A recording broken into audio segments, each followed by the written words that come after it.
Hi all, I'm Ella, the voice behind Raise the Bar, and I'm here today to share with you one of my favorite books, Win Forever by Pete Carroll. This book is an autobiographical look at Pete Carroll's life and his tenure as a coach, both in college and in the NFL and back and forth, and his experiences wanting to start off initially as an actual football player and how that transitioned him into coaching, and ultimately how he created and crafted his vision and philosophy. Carroll is currently the coach for the NFL Seattle Seahawks, and he has done amazing things for that team and their culture. He did amazing things at USC. He's just a really cool guy. I don't watch that much football anymore. I watch a little bit more hockey, which I guess plays into that Canadian trope.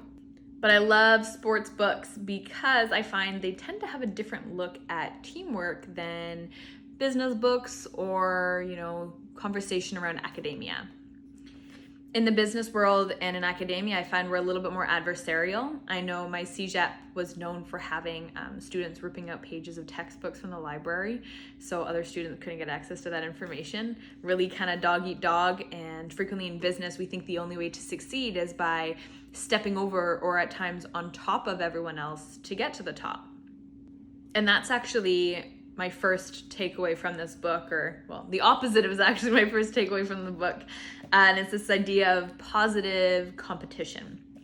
So Carroll says, the vision I wanted the team and staff to share wasn't about not failing, but about really searching within yourself and developing a positive approach to winning.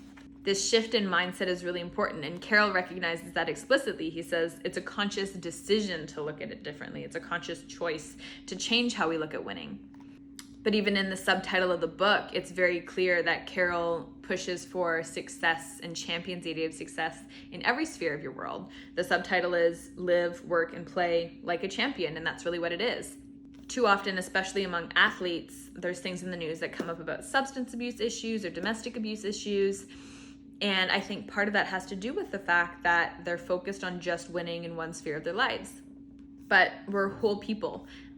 So as individuals and even as athletes, right, it's more than just being the best athlete. It's about being the best spouse, the best parent, the best student for a lot of the people who are in college and playing sports, right?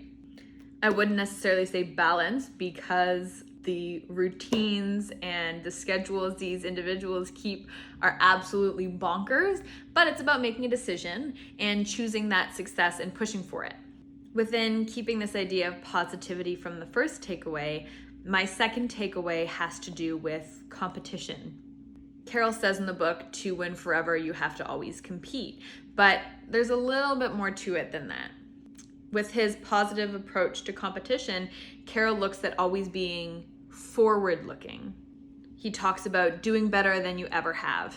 And near the end of the book, he writes, we never drag the past along with us because the past is not a place where we can compete. And personally, I'm all for respecting your past, knowing your past, the good, the bad, and the ugly of my personal history. I'm very grateful for and I've come to terms with, but I recognize that it doesn't define me any more than my degree defines me, or, when I was in retail, the sales targets I reached didn't define me. We have a choice to be pushing forward. And I know for the longest time growing up, I had this limiting belief that I wasn't a runner. I had friends who were in soccer and track and field and basketball and stuff, and I grew up doing competitive dance. So my limiting belief that I'm not a runner was attributed to the fact that, I thought, I don't have the lung capacity, I don't have the cardiovascular muscles, I'm just not a runner. But a few months ago, I was like, you know what? Enough with that. I think I can learn to run. I'm not, 75, and people learn things at 75, but you know what I mean. I figured though, if I want to do this, I'm going to have to change the way I'm thinking about this. And so I bought an ebook that was a running guide, and I started measuring my success based on my own performance, not comparing myself to the athletes who I knew and grew up around, or, people in movies who go for runs for like 20 minutes. Or like, that's a short run for a lot of people, you know what I mean? And so I was like, you know what? I'm going to measure it based on my own success. And every time I get out there, I'm going to push for a little longer. I'm going to push for an increased pace. I'm going to push to get my heart rate up higher. These are things I can measure, and these are things I can control. And shifting that framework in the way I looked at it, not being backwards focused, not only having my eyes in the rearview mirror, made a really big difference for me. So this idea of always competing and be forward looking is my second takeaway. My third takeaway is from the 3 rules that Carroll lays out in his framework, lovely little diagram here in the book, in his philosophy. And the first rule is always protect the team. This is something Carroll espoused so much, and he really lived by it. The team members, anytime they were in interviews and things like that, you'd never hear them trash talking each other or blaming or pointing fingers. They really had each other's back. And when everyone has everyone else's back, you're gonna see a sense of camaraderie that comes together, because then everyone's protected. As a woman, I know girls can tend to tear each other down. We get our self-worth in saying, oh, so-and-so, their hair's like this, or I don't like what they're wearing, or whichever, and we, for some reason, get validated by being nasty to other people. And it's such a toxic way to look at relationships and friendships. And as individuals, as humans, but especially as women, we should be building each other up, not tearing each other down. And I love that first rule right off the bat is, no, we're gonna be good to our teammates because we're a family. His second rule is probably my favorite. It's no whining, no complaining, no excuses. In my mind, this relates a lot to the idea of always being forward-looking. We can recognize the facts, but we can't make excuses. We have to recognize them for what they are and make conscious decisions and take steps to change that. In the 2018-2019 academic year, and in the summer after that, I did an internship at a criminal defense firm. And I think it was my second day when the named partner sat me down. It was a really small firm, and he was like, listen, you're bound to F up. You're gonna make mistakes. When you do, we need to know right away. You're gonna be sending faxes for us. You're gonna be appearing in court for us. You're gonna be, getting subpoenas and stuff. I need to know if you mess something up so we can fix it. In the business world, this is frequently referred to as the inability to manage a secret. If you don't know there's an issue, you can't change it, you can't put in protocols, you're really left to hang out to dry. And that stuck with me because he never reprimanded me or made me feel terrible for making a mistake, and I definitely made mistakes. But he was all about, okay, let's make sure you know how to do this right, or at least better the next time. And having an environment and a culture that supported that, I think made a huge, huge difference for me. So no excuses. So the third rule is be early. And this is all about respect.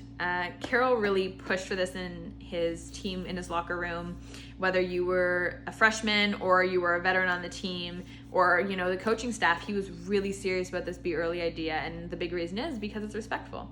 The first person you're respecting is yourself.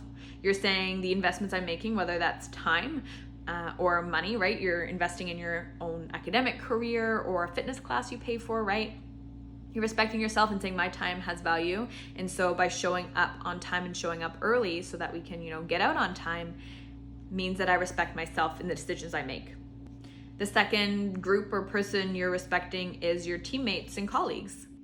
So whether this is a work environment or a team environment, by showing up early so you can start on time, you're saying, I value the fact that you're all here early, so I'm gonna be here early too, because if you have your ducks in a row, I should be able to also. And this is the idea of team accountability, and when you have a team that has this real sense of trust with it, it becomes easier to hold each other as a group accountable, and there's a lot of value in that. Lastly, the third group you're being respectful of is your coaches, your leaders. Whether that's a coach of a sports team or your professor or your boss, by showing up early so you can start on time, you're saying, I respect the commitment you're making to me. I respect what you're giving back to me. If it's your boss, that's a paycheck. Sometimes it might be coaching experience too. Your professors, right? You're valuing the knowledge that they're disseminating to you and the time they're taking out of their day to give something to you. And it's like a little subtle thank you. Every time we show up early and we keep our commitments, we're just building this respect and building this foundation of mutual respect. That's not just paramount on a football team, it's really important for any kind of team. And obviously, there's an individual component to this too. We're all competing against ourselves. We're all trying to improve our own performance and be the best version of ourselves. And we are lucky enough to be able to define what a win means. We're able to define what success looks like, and it'll look different for me than it will for you. I know in school I held myself to a really rigid standard, and for me success meant in the A range. But I had friends and family members who, for them, you know, in some of their classes, if they got in a B range, that was absolutely incredible for them. And they couldn't measure themselves to my standard and vice versa. And we had to respect that, because we're all gonna have different ways of defining success, and you just have to find a way that works for you. So Pete Carroll also had people he looked up to and coaches he admired. One of them, Lou Holtz, he quotes saying, "The best players don't always win, but those that play the best most always do." And I had to laugh at this because it made me think. There was an NHL game last year where a civilian, so non-NHL goalie, came in and dressed and finished a game against the Toronto Maple Leafs, and this backup goalie's team won.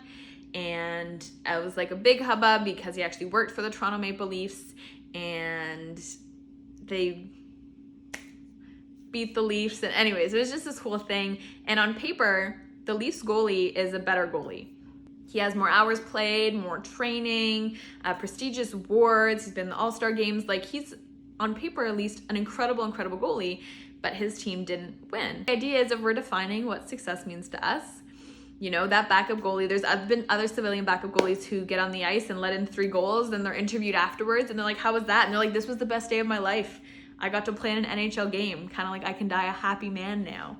And so if we can define what success is to us, we're gonna be a heck of a lot more satisfied with everything that comes out of our lives. Those are just my takeaways, my interpretation of certain things in the book, and things I really appreciated. So take what works for you and leave the rest, because as always, this is just Ella's way.